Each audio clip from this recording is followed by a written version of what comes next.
Okay, so I taped one little piece of 220 grit paper to the top of the desk, and I'm mostly going to take stuff off the end where I think most of the stuff needs to come off until I get it down, and then I'll put a longer piece of, some more sandpaper so that I can flatten the whole thing.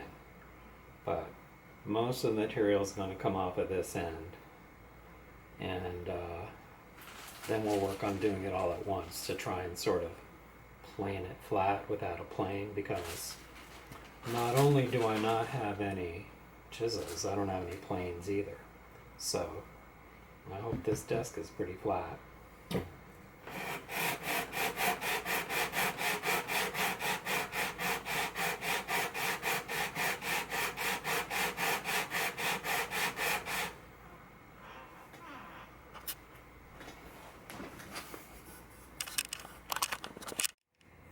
Okay, so that's my setup for finishing off the neck. With that small piece of sandpaper, I took a little bit off of each end. Can you see that? A little bit off of this end, a little bit off of this end. And I still have the bow in the middle.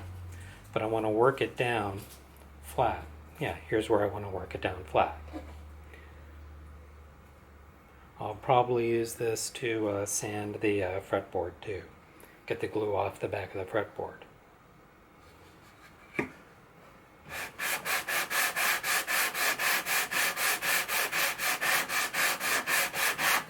You may be wondering why I'm using 220 instead of something coarser.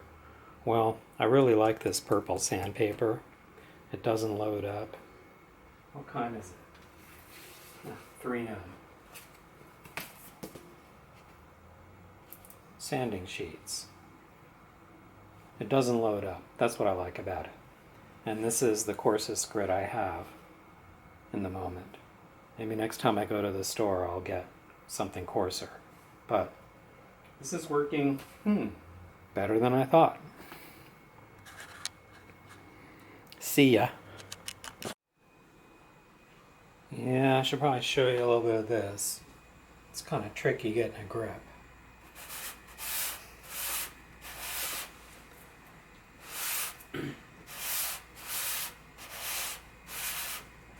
I'm trying to keep pressure toward the middle. Yeah, a little bit tricky. Not good for your fingernails. But the neck went pretty good. I would reverse direction every once in a while to try and help keep it flat. To keep the neck from twisting. You know, a sanded in twist.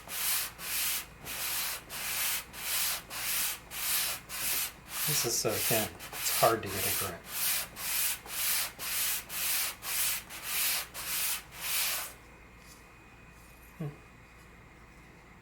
Yeah, it's starting to get flat. But, yeah, that turned out pretty good. Let's see, I hope you can see that. I'm gonna flip up the screen so I can see it. Yeah. That turned out pretty good. And it didn't take very long either, even though it was pretty fine sandpaper. The other reason I like fine sandpaper is mistakes happen more slowly. Anyway. Okay. So let's see what it looks like.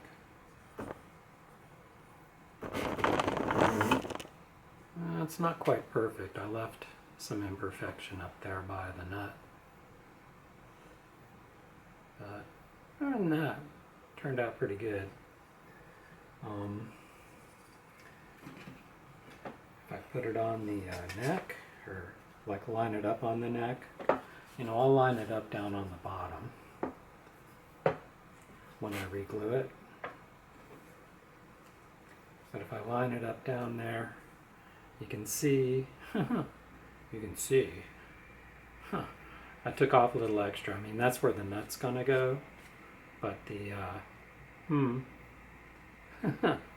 the truss rod cover is gonna be a little bit bent.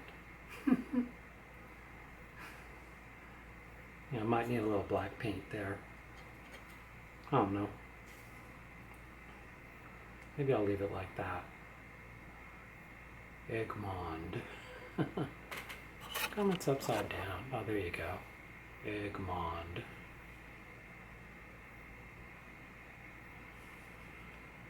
Yeah, I don't know. Is it perfect? No. Is it better than it was? Perfect. Anyway, I'm going to leave this set up. I'll put my orange towel down. And then that way if I need to sand something, like, I don't know. When I look at this, this thing, that slot is pretty deep. And the new truss rod isn't going to go down that far. So I might make a new skunk strip to slide in there. And I might need this cool sandpaper thing to get the skunk stripe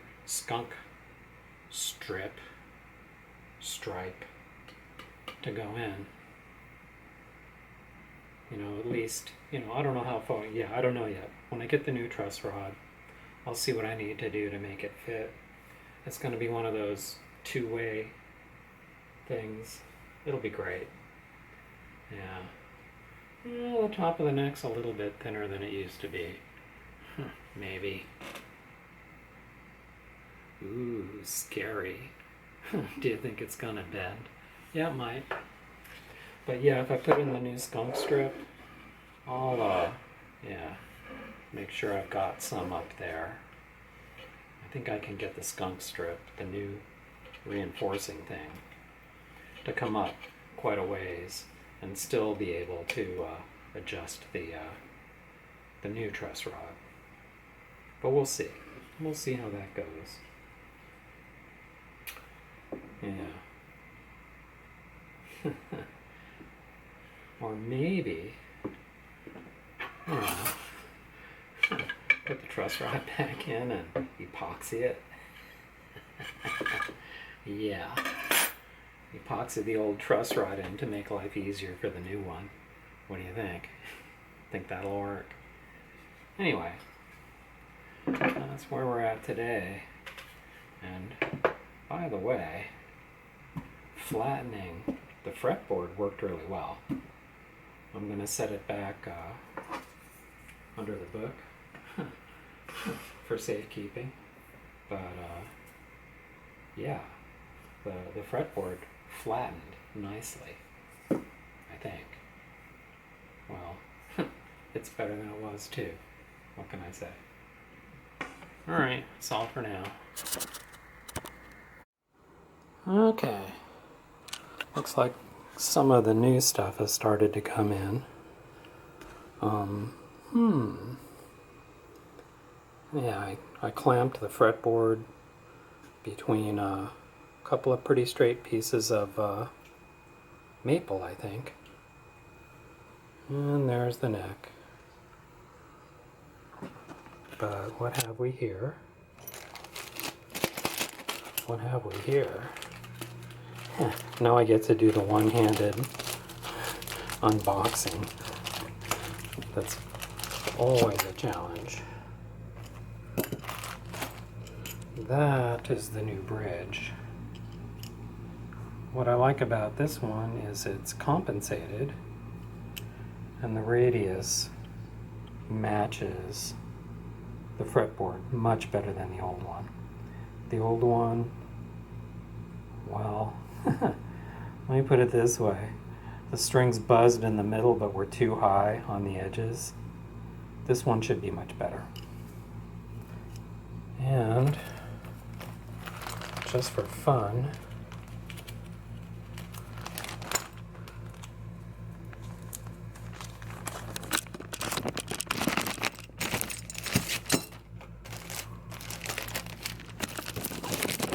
wow, it's double back.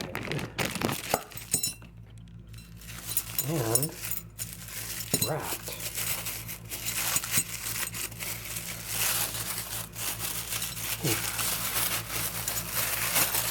Oh, that looks pretty nice. Yeah, no one will think this is 70 years old, like the guitar. I'll have to watch one of Ben Crow's videos on how to make a mess out of shiny stuff. Also got some bolts and some washers, some wing nuts, and some cork so I can make clamps, because the top needs to come off because there's a cracked brace. So I need to have a way to glue the top back together again, and this seems to be the tradition. I'll show you what they look like when they're done. Yeah, I'm not gonna sit here and make braces on video. Nope. But that's just kind of where we're at today. Until next time. Okay, so there's my clamps. I made 12 of them. I wanted to make sure to show you the sticky scissors and the sticky drill. Yeah. Peeling and sticking and cutting to size the cork was kind of messy. Yeah, I forgot to tell you about the pipe. That's to prevent the threads from digging into the side of the guitar. 1/4 inch inside diameter to match the bolts and the washers. Yeah, I don't know if 12 is enough, but we'll see how it goes. Ciao. Well, I decided to try out one of these clamps. Actually, more than one. I gotta say, they are not too promising. See, the hole in the washer, even though it's 1/4 inch, it's bigger than that. And when you clamp down on them, they kind of bend over, and then the clamp just kind of wants to come out. I would say our first attempt hasn't gone so well. Now I see why the other guys make their clamping surfaces out of a piece of wood that's, I don't know, 1/2 inch or 1 inch thick, because that would slide down on the bolt without bending over so much. So maybe we do that. On the other hand, maybe I should just get some more of these and call it good. Because these work great.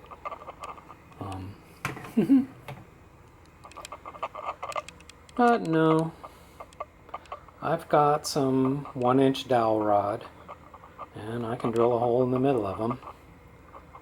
Cut it down 1/2 inch. See, that's the problem.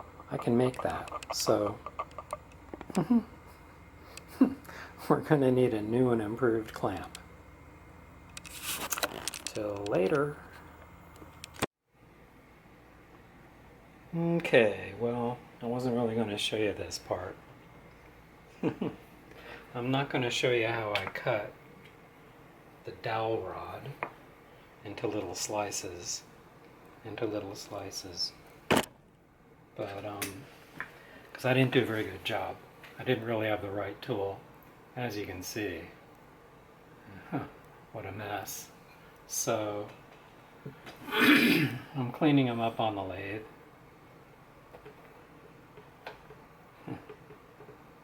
Yeah, get in there.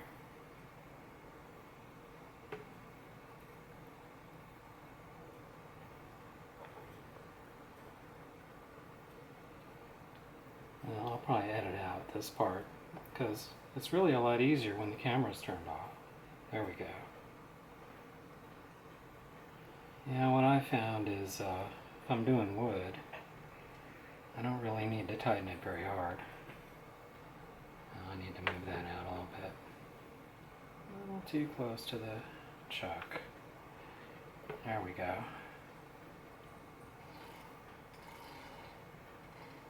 Oh, I wonder if you can see that. Oh well.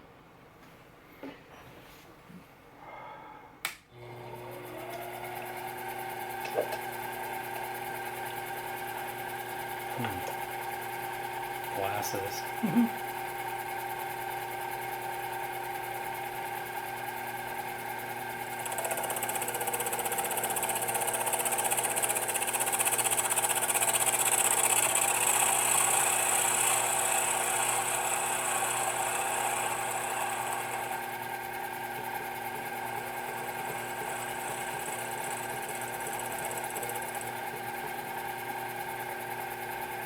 Move it in a little bit.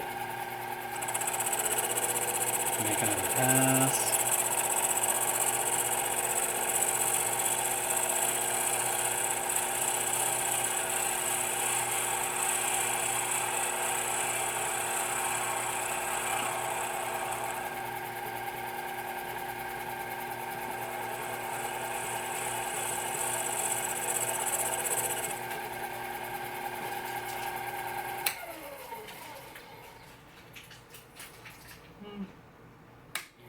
One more pass.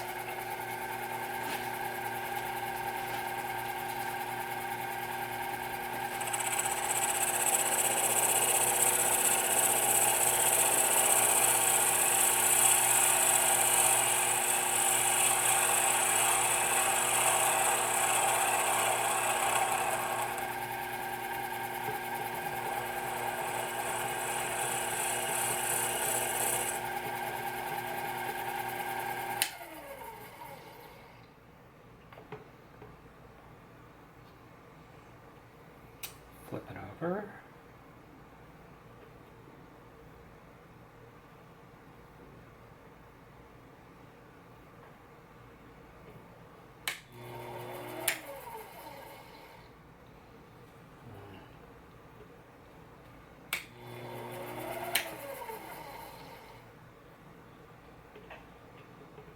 Well, this isn't one of the best pieces. It's one of the shorter ones.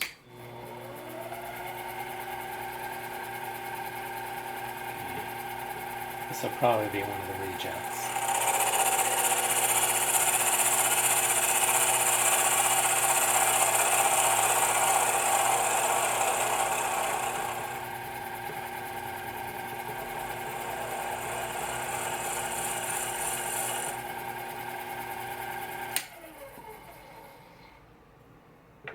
Anyway, here you go. The beginnings of a washer. I still need to drill. Oh, in the middle. But I'll use the lathe for that too. I don't know. Can you see this thing? That holds a drill. We'll see how that works later. But I have a bunch of these to do. I decided to make 4 more to get me 16. So I have to do 32 washers. Okay, that's good for now.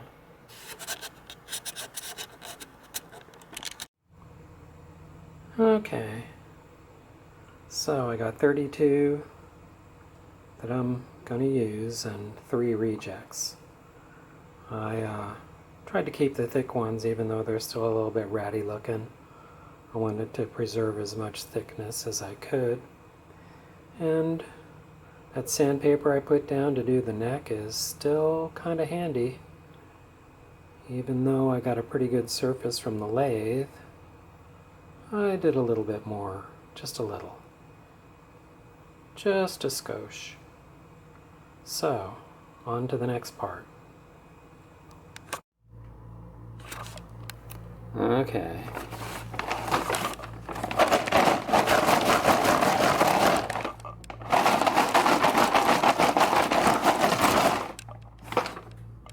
I had to show you my shake and bake trick.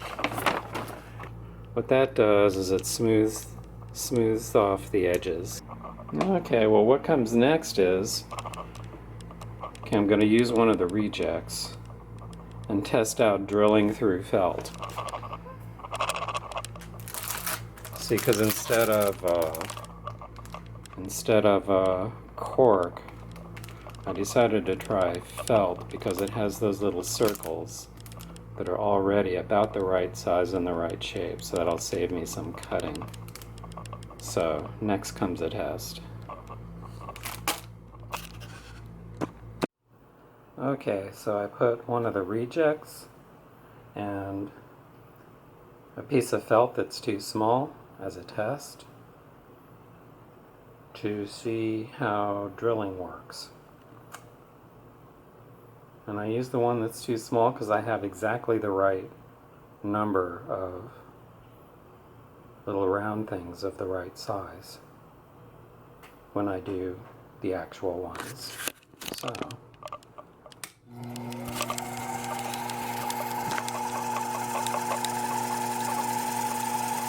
okay. So I mounted a drill that's one size too small because this isn't perfectly, it's not a perfectly precise system.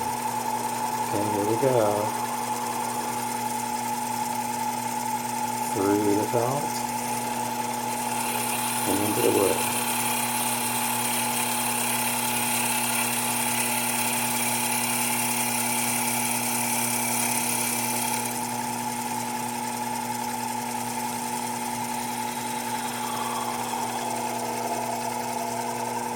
There. You can see me turn the crank.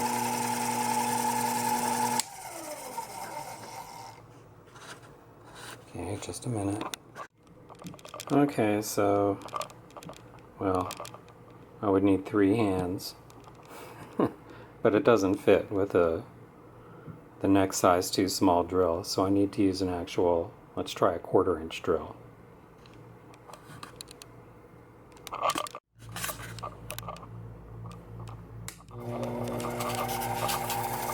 Let's enlarge the hole.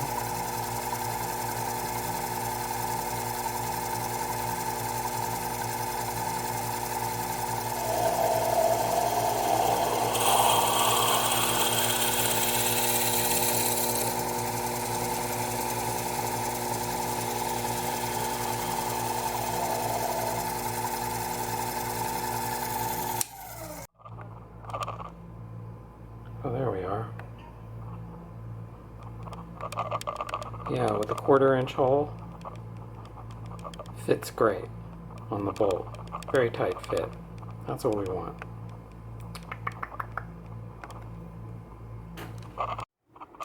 Well, so even with the undersized felt, seems to be holding pretty well.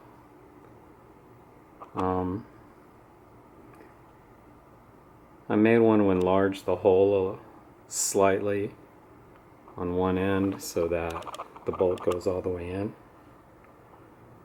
Then it would lie a little bit flatter. But yeah, I think this will probably work.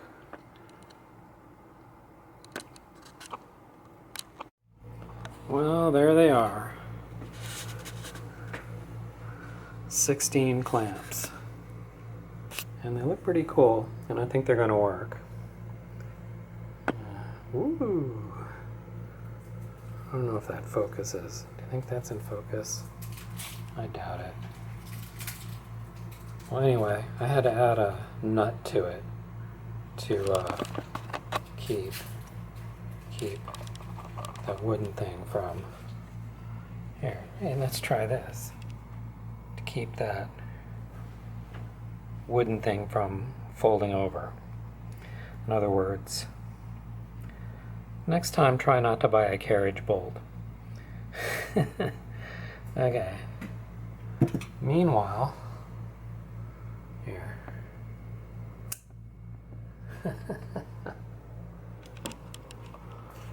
We got a new package. New package.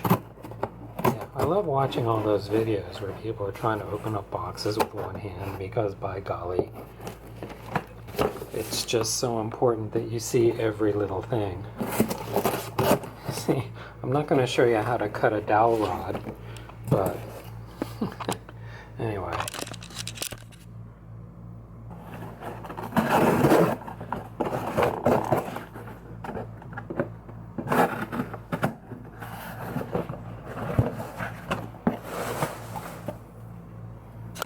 Yeah. There we go. And there is the new dowel rod. Dowel rod? No, it's a truss rod. That's right. Can you believe Amazon sells truss rods? Well, let's see how that goes.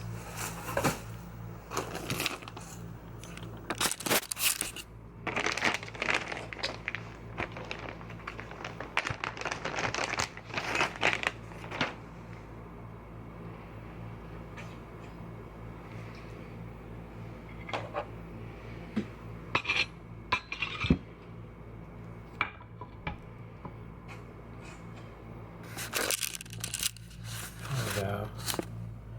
Looks like we're going to have to open that up a little bit.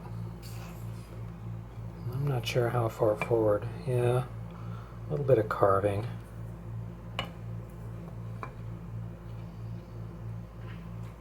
Yeah. Get that up in there. How far it should go.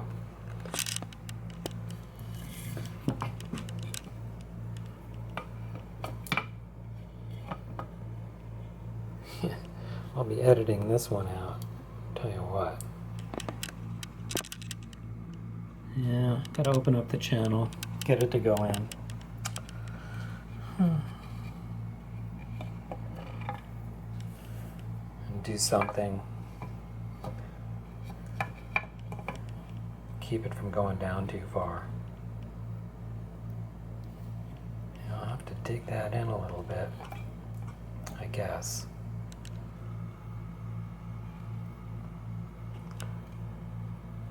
Well, I don't know. It should go about that far, I think. Well, anyway, I'll let you know. I'll let you know how it goes.